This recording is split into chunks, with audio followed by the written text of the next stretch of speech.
नमस्कार दोस्तों, आपका बहुत स्वागत है मेरे नए यूट्यूब वीडियो में। आज हम लोग देखेंगे कॉमन मिस्टेक्स जो कि कॉन्ट्रैक्टरों के द्वारा घर के कंस्ट्रक्शन में किया जाता है। सबसे बड़ी जो मिस्टेक्स होती है वो होता है लोकेशन और बीम और कॉलम का जो जंक्शन होता है। यहाँ पे आप देख सकते हो जो बीम है वो कॉलम के ऊपर एक तरफा हो चुका है। इसकी कास्टिंग अगर होनी चाहिए थी तो सेंटर में होनी चाहिए थी बीम की। एक तरफा होने के कारण क्या होगा, लोड तिरछा आएगा और हो सकता है कि अगर लोड तिरछा आएगा तो कॉलम बीच से बकल करके टूट जाए। ठीक है, तो इसको ध्यान में रखना है। दूसरा है कि जो बीम बेंड हो जा रहा है, ठीक है, इसका क्या होता है, सबसे मेन एस्पेक्ट होता है कि जो डिज़ाइन फेलियर हो जाता है, जो कि हम लोग स्ट्रक्चरल इंजीनियर को हम लोग कॉन्टैक्ट करना चाहिए।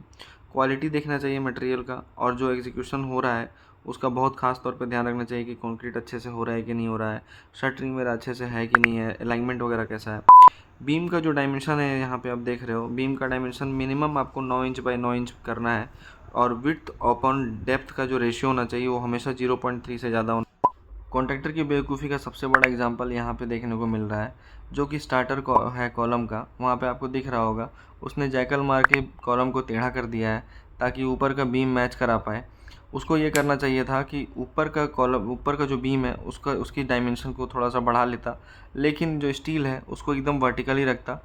यहाँ पे देखिए कंक्रीट में जो हनी कॉम्बिंग आती है, अगर 5% हनी कॉम्बिंग आती है तो स्ट्रेंथ 20% से कम हो जाता है। तो आपको हनी कॉम्बिंग का बहुत ही खास तौर पे ध्यान रखना है कि एक अच्छे सरफेस के लिए आपको बहुत ही अच्छे तरीके से शटरिंग करने की ज़रूरत पड़ेगी। ठीक है, शटरिंग आपकी बहुत ही अच्छी होनी चाहिए जिसमें आपका प्रॉपर कवर होना चाहिए। इम्प्रॉपर कवर होने के कारण यहाँ पे आपको दिख रहा हो लीकेज आएगा, और लीकेज के कारण यहाँ पे क्या होता है, जो स्टील है वो देख रहे हो जगह जगह पे एक्सपोज्ड है।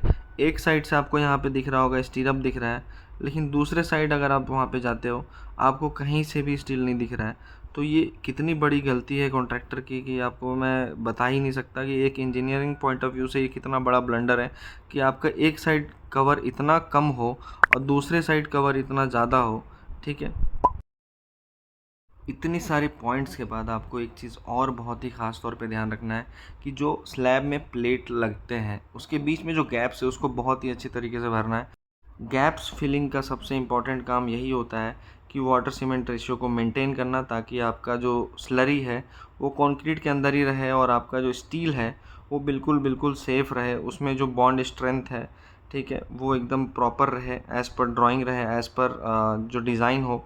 आपका स्टील हमेशा सेफ़ रहे और जितने टाइम के लिए डिज़ाइन हुआ है उतने टाइम के लिए रहे। अब जैसे कि अगर इस तरीके से कास्टिंग की जाए तो आपका स्टील मुश्किल से मुश्किल 2 से 3 साल में ख़राब हो ही जाएगा। आपका स्ट्रक्चर में जितने पैसे आपने लगाए सब बर्बाद हो जाएंगे। तो आपको कवर देना बहुत ही ज़्यादा इम्पोर्टेंट है। तो आप प्लीज़ आगे से जो भी काम करवा रहे हैं उसमें आप प्लीज़ कवर का बहुत ही ख़ास तौर पे ध्यान रखें। अब मैं बहुत ही इंपॉर्टेंट टॉपिक्स के बारे में बताने वाला हूँ, जैसे कि रेनफोर्समेंट आप बहुत ही अच्छी कंपनी का आपको लेना है। जो ग्रेड है वो 500 डी तक का यूज़ करना है एज़ पर ड्राइंग। ठीक है, लैब्स में बहुत ख़ास तौर पे ध्यान रखना है। 2 लैब्स के बीच में जो इफ़ेक्टिव डिस्टेंस होनी चाहिए वो 0.3 इंटू LD होना चाहिए। सीमेंट का स्टोरेज आपको बहुत अच्छे तरीके से रखना है। जो सीमेंट साइट पे आ रहा है उसको चेक करना है, डेट ऑफ मैन्युफैक्चर चेक करना है, उसका जो फाइनेंस टेस्ट है वो करना है। ठीक है, उसका आपको साइट पे जो टेस्ट होता है वो सब सारे टेस्ट करने मैंने वीडियो अपलोड कर रखा है ऑलरेडी सीमेंट पे। ठीक है, फाउंडेशन अगर आप खोद रहे हो तो आपको खास तौर पे ध्यान रखना है कि जो PCC का जो नीचे का सरफेस है वो बहुत ही फर्म हो और मिनिमम ग्राउंड लेवल से 1200 mm नीचे तक जाना है। जो एक्सकवेशन अगर आपने बहुत ज़्यादा डीप है तो आपको स्लोप में कटिंग करनी है, ताकि जो साइड का मिट्टी है वो फेलियर ना हो, और नीचे बढ़िया अच्छा से रोलिंग करके कॉम्पैक्ट करके करना ताकि कभी भी आपका सेटलमेंट ना हो। फोमवर्क आपका बहुत ही अच्छा होना चाहिए ताकि जब आप वाइब्रेटर का इस्तेमाल करो, जब आप कॉम्पैक्शन करो कंक्रीट का, तो आपको एक वही सरफेस मिले और कॉम्पैक्शन बहुत ही अच्छे तरीके से हो, ताकि आपका प्रॉपर स्ट्रेंथ आए एज़ पर आपका जो डिज़ाइन हो, एज़ पर ड्राइंग हो। तो आपका इस चीज़ का ख़ास तौर पे ध्यान रखना है। ठीक है, तो thank you so much guys for watching this video. आपको ये वीडियो अच्छी लगी है तो प्लीज़ आप अपने कलीग्स को शेयर कर सकते हो।